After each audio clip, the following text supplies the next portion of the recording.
नागपुरातील माधव नेत्रालयाच्या विस्तारित इमारतीची पंतप्रधान नरेंद्र मोदी यांच्या हस्ते पायाभरणी. RSS हा भारताच्या संस्कृतीचा एक आधुनिक अक्षयवट.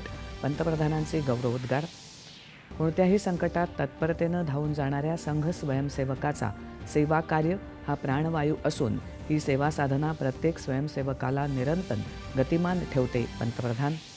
संघाचे 1.5 लाख सेवा प्रकल्प सुरू असून या सेवा कार्यामागे संघ विचारांची प्रेरणा. सरसंघचालक मोहन भागवत. माधव नेत्रालय हे केवळ विदर्भ आणि महाराष्ट्रासाठीच नव्हे तर संपूर्ण मध्य भारतासाठी नेत्रपेढी म्हणून उदयाला येईल.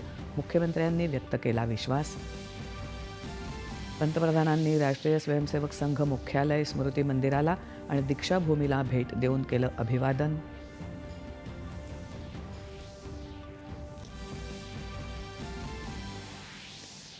नागपूरमधील solar defence and aerospace limited इथल्या लॉयटरिंग युद्ध उपयोगी सामग्री चाचणी तळ आणि UAVसाठी धावपट्टी सुविधेचं पंतप्रधानांच्या हस्ते उद्घाटन.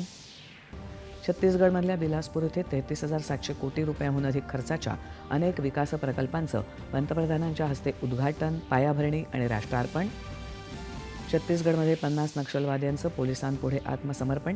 एवढ्या मोठ्या संख्येनं नक्षलवाद्यांनी आत्मसमर्पण करण्याची पहिलीच वेळ. जलसंवर्धनाची जबाबदारी केवळ सरकारचीच नाही तर संपूर्ण समाजाची आहे.